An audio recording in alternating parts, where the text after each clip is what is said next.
نجم الزمالك يهرب ويوقع للأهلي. السلام عليكم ورحمة الله تعالى وبركاته. فيديو جديد وخبر جديد. في البداية بعد إذنك اضغط لايك للفيديو واشترك في القناة وفعل زر الجرس عشان يوصلك إشعار بكل الفيديوهات الجديدة. تحدث الإعلامي محمد فاروق أن يوسف إبراهيم أوباما لاعب الفريق الأول لكرة القدم بنادي الزمالك رفض التجديد مع الفريق الأول خلال الفترة المقبلة.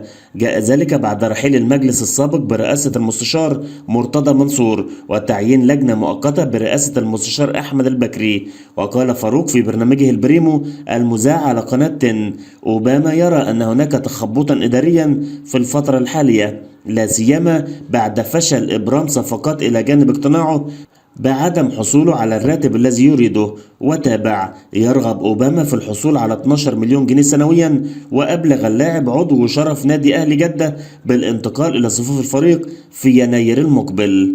في نهاية الفيديو لو قدم لكم معلومة جديدة ما تبخلوش عنا بلايك. لو كانت دي أول مرة بتشوفونا أو بتسمعونا يا ريت تشتركوا في القناة عشان ما يفوتكوش أي فيديو من فيديوهاتنا الجديدة.